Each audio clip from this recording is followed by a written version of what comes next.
فلين نسالس عمت بزي مقرات زصنعه تمهرايو كاوزن دحرون هيوتو مس مصحف تطفي يزمسل كن هندت كحد موزيم مطرشا زيولو حيل زلو طور كسرق انكلو يا مطرشا خرخو زخيل سب نسو طراي يخون اوز ساعات تاريخ نفلين حلف طراي زيكونس مسارح ون يقير كتقومو زخيل حد سب دما فلين طرايو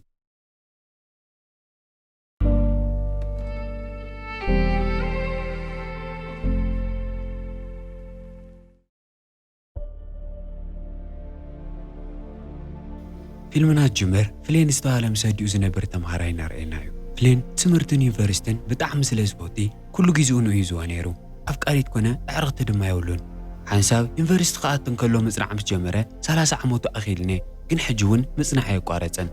أو ساعات فلين أو حدا موزيم بناجوت ملكة استسرحة أو يحاول مسرح بروجكت تساطف يكون يركب فلين بس تاريخ جوت أويان بالومن حيال فقر لوا أو علم كافتم اللو زبالو شو عت دينكي حدا مقانون بزعو كل نجار فتشكا كسا حز كله خفلت كم زي تقالن نعرفتو ينقرم بيد سريحا كود انكلو دما اتتغكلنيا براميدون او لعلي ورق اما سلس كورنا خمس نورون بجيزاقن تسرقو 5 طفأن يردهم اتاو لعلي تقمت زنارت شلوش كورنا ورقي بناي جوت اويان بحلي انرجي تسحن تما اخل انتو هايلا يزئمن نيرو حدا جيزة نفت جيزة نخملسون زي قورا نجار كم زي اللي نعرفتونا نجارو منكلو اتو بروفيسوري ماتسمو فاليو يوسدو بتعم 5 فوتون أمنا 5 قرون مس نجارو كافت سرح كم زبارو يردو فلين تدناجيتو انتاي غير خوني لنحسبه نمتاي تباردن لغايل حطو اتو بروفيسورون زبارك لخو صليئكا وحما انا غير زيكون كاس لعلمات انصبوك كينكا علم لك عخا تاريخ قصاويان ناصنعخا تاريخ زيبلكا سو كينكا تاريخكا اديخاكو كتمور عين كتولدن ياصبزلا كيدسكي هوت كانوري لي نغرو لين نتو بروفيسور اتزلو هوت بتعم 5 فوتون أفكاريت كونه بحال تحدار كم زي دلن كالي إسرح سرح كم زي ولون نتو بروفيسور يلومنو نتو بروفيسور جن حجونا يسمعون 3 عمد كون كانيخا كحزن دحر كتمر عقد شجرك أيو كالتف كهوت كام عراريلو أباريرو يسدو إذا كل غفت أرنكلوجن ملكو زي الرئاسة برح عطن فليني كتاتولو فلين كافت حج حزو زنار سرح كم استوار رب مسمعون تحمي تحوش زلو فلين جزاهم اللي سنكلو تحمي حزين نيرو مغناتو عدمالكو عزقورو نجر تاريخ متصنعيو بزيكو دوما كم يجير خالي نجر كم زكبر من ما يفلتن أو عراتو مصحف تحقيفو تكيزون كلون أديو تمتزئمو ولا سرح يهاليو كل جيزغم تفوتين كم تدقفونا رديئة نساون هيوت تزهليو كم تمنات نقرو جنزين مقار فلين من كساعات سلازينورو مسحان تعركا مقالا نخطر راقو نفلين وقاتراتنا فلين تدناقيتو كم اللي سلا مكر كنك تزارويك علتن قنت واقعين كيك أتسأله اتم حد اخوحمو عديو تحقويسان تقوايان اتم حد اتخفتو شعيو دي براز فالتا نخلت يوم فاليتاتهم زستا نقر كتامتسأ ناوكشيني تخيدمو نساتهم بحدف سوفا كوفيولو ديبرا او حدا درجة تسارح انتخون 3 عمتا نساون كم فليم منم فقراو قنا محزنة ركبي بلان ولا 3 عمت تأخل دعنبر حجوان كتسارحات دالي فلين دحرق ندى جيزة سردو أساب بمركاو تعمو يتحقويسو نساون نامبتن ناسرحتن هيوتان ويناخ نبريات دلنبر كتمر عقونه مسكال إساب هيوتا تكافل من محساوي نيران كاتسيلاون ليبرا ناوغت متزجددتا أدي أغم زغونتن مسؤول ركبنا مجمار من عين دليت كم زي ولان تردو فلين ديبرا بتعمل نقحتن بلحن قلت سبو مقانا أمنا يتدني قنيرو جنك عن السون يهوتو بين خحلفاس لجدالي دليتهم تمساس على خمس غوني نقرا ديبرا زولولو نجر ترديوا تخكلي خيالات ملسلو جنك عديو تأرق سلازلان دك أخير إيد كتموت سلازي دلن حديو نخجبر تماخرو اتمشات السفلين نفط كل جزاز كورو زفوتيون نجر يملس بزعوا قبتي توسخ نجر مفلات بزي مكورات مثنا العلمات اندخيمون تجانيون سلازنا ولكن نخعرفني الشيء نفط متحف تسقع بالمو بلع الوديو قينتعو حنتوي كل تزيكونس بتدقاقام يودكو بقات أمون أمونكو تتصحفتي نا بابليك لايبراري سرح عدل كم زلو زنقر ورقات يراكب لين أفتى سقط المعلتي قلتي فن خيدي حسو مغنياتو اتزفوتيو كل التنقرات نمكار حتى اليو بحدا قز كتصنع بحدا قز دما قرش غريك هاسو غتسل نقوهو فلين قلتي فن أفت لايبراري خيدو مو بزرعيو نكر بتعميد الناق عويين ملكوعن أشعاد متحفت زحزايو قنت سرح داليوم زموتو سوات دارقا حدا شحن حدا نيم زخونو اتورفا بتعمي نوح نيرو فلين مترشا ورفا حزمو بولو معالتو أمس وعدا ناو كرميتو يتسح تارو أمس آخر لقن بتعم فريحون تجنانيقون سلازنارة كاتي دالين ንገዝኡ ሱቕ ኢሉ ክምለስ እሞ ነድዩ ሓስዩ እቲ ኢንተርቪው ጽቡቕ ከም ዘይከደሉ ክነግራ ይሓስብ ግን ክምለስ ክብል እቲ ኢንተርቪው ዝገብር ሰብ ይቕልቀል እሞ ንውሽጢ ንኽኣቱ ይነግሮ ናብ ውሽጢ ክኣቱ እንከሎ እታ ሻርሊን ትበሃል ሓላፊት ይረኽባ እሞ ኣብ ወንበር ኮፍ ምስ በለ እቲ ስራሕ ንምንታይ ከም ዝደልዮ ትሓቶ ፍሌን እውን ብዛዕባ ናይ ግብፃውያንን ኣውሮፓውያንን ታሪክ ብጣዕሚ ብዙሕ ከም ዝፈልጥን መጽሓፍቲ ብምንባብን ንሰብ ብምምኻርን እውን ሓያል ብቕዓት ከም ዘለዎን ኣብቲ ላይብረሪ ንምስራሕ ድማ እኹል ኢሉ ከም ዝሓስብን ይነግራ ሻርሊን ድማ እቲ ስራሕ ብጣዕሚ ከቢድ ከም ዝኸውንን እሱ ንኽሰርሖ ካብ ካልኦት ሰባት ፍልይ ዝበለ ክእለት ክህልዮ ከም ዘድልን ትነግሮ ፍሌን ካብ ወንበሩ ተሲኡ ናብ ሻርሊን ይቐርብ እሞ ካልኦት ዘየስተውዕልዎ ደቀቅቲ ነገራት ምስትውዓል ክእለት ከም ዘለዎ ይነግራ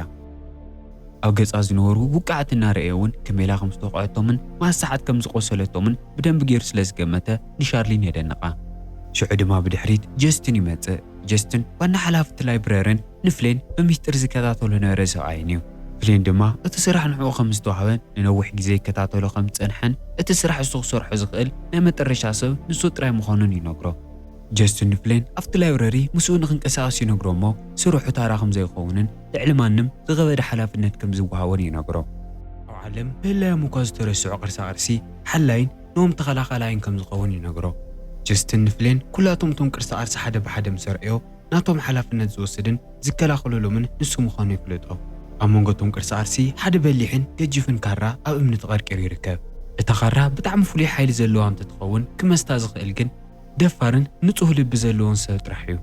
ድሕሪኡ ሓንቲ ንእሽተይ ሳንዱቕ ይረክብ እሞ ክኸፍታ እንከሎ ዝተፈላለዩ ነገራት ኣብ ውሽጢ ኣለዉ ጃክሰን ቀልጢፉ ይመጽእ እሞ እዛ ሳንዱቕ እንድሕር ደኣ ከፊትካ ን2,000 ዓመት ተቖጻጺሮም ዝነበሩ ሕማቓት መናፍስቲ ክወፅኦም ደጊምካ ከይትኸፍታ ኢሉ ድማ ይነግሮ ፍሌን እቲ ስራሕ ተቐቢሉ ንደይ ክነግራ ታንጥየ ኢሉ ክወፅእ ክብል ግን እቲ ተሸኺሉ ዝነበረ ካራ ነጢሩ ይወፅእ እሞ ኣብ ክሳዱ ጠጠው የብል ጀስትን ቀስ ኢሉ ይቐርቦ እሞ ብዛዕባ እዚ ነገራት እዚ ንማንም ክትዛረብ ይትኽእልን እዚ ሚስጥር እዚ ብተኣምር ንሓደ ሰብ ተነጊርካ እውን ቀዳማይ መዋታይ ንስኻ ክትከውን ኢሉ የጠንቅቆ ፍሌን ንማንም ሰብ ብዛዕባ እቲ ላይብረሪ ንኸይዛረብ ቃል ኣትዩ ብፍጥነት ንገዝኡ ይምለስ እቲ ምሸት ንሱ ኤድዋርድ ዝበሃል ናይ ቅርሳቅርሲ ሰራቂ ን3,000 ዓመት ኣብቲ ውሽጢ ተቐሚጡ ተባሂሉ ዝእመነሉ ጦር ንምስራቅ ናብቲ ላይብረሪ ምስ ጋንጉ ይመጽእ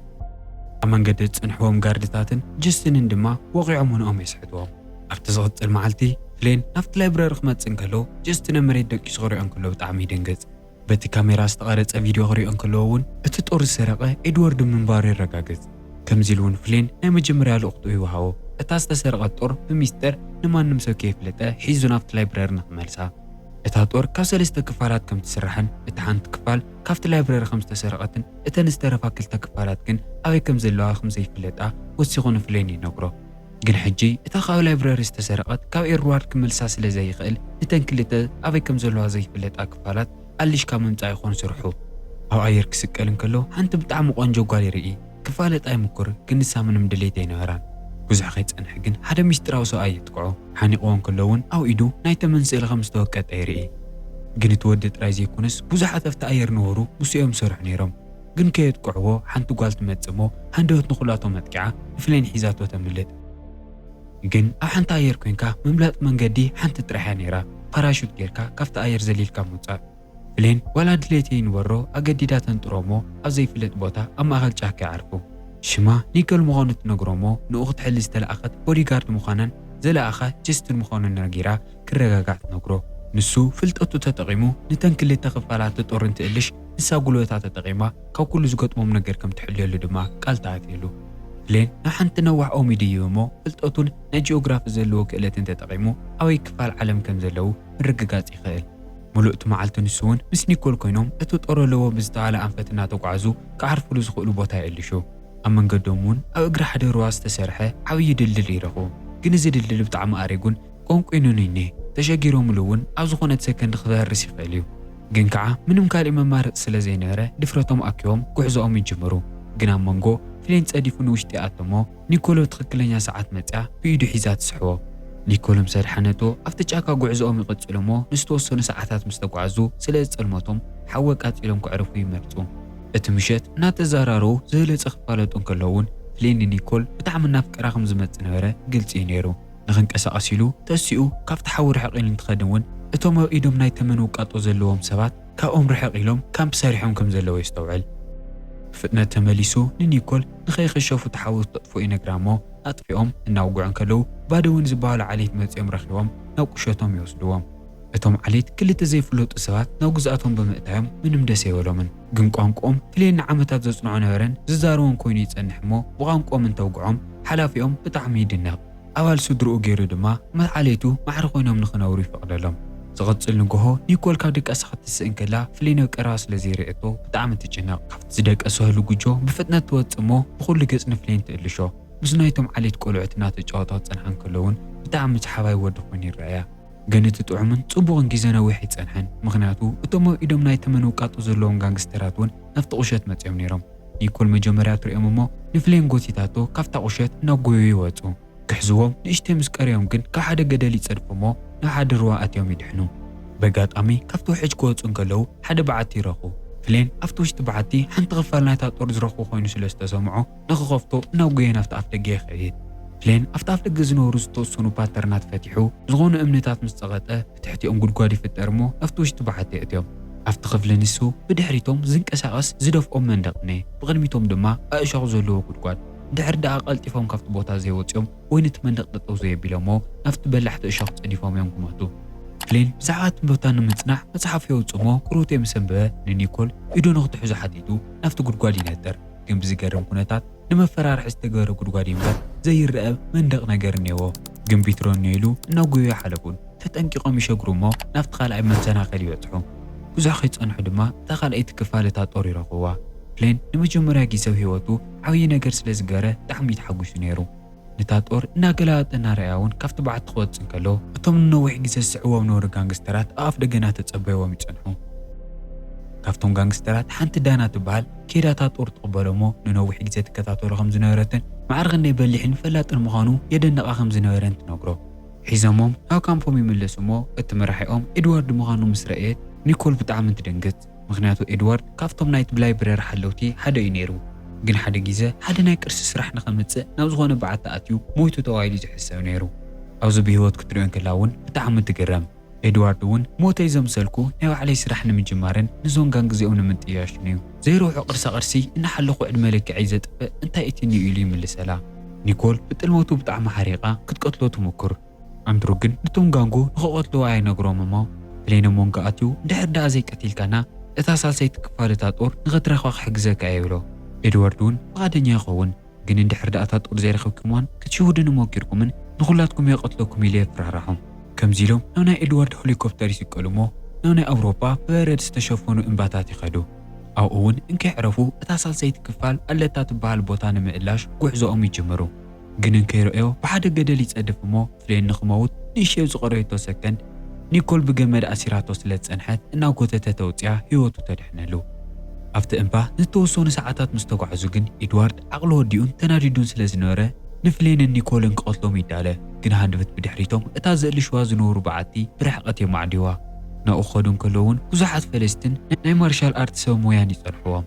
እታ ሳልሰይቲ ክፋል እታ ጦር ንምርካብ ሓያል ፓዝል ክፈትሑ ከም ዘለዎምን ብጀካት ላይብረሪ ዝሕሊ ሰብ ክኸፍታ ከም ዘይኽእልን ይነግርዎም። ፍሌን ናብ ውሽጢ ኣትሞ እታ ዕትሮ ዝተወሰኑ ነገራት ጠዋዊቑ ክትክፈት ይገብራ እሞ እታ ሳልሰይቲ ክፋል እታ ጦር እውን ኣብ ውሽጢ ትጸንሕ። ኣብ ኢድ ኤድዋርድን ጋንግስተራቱን እንከይበጽሐት ግን ኒኮል ትሕዛ እሞ ካብቲ ቦታ ብፍጥነት ክትሃድም ትሞክር።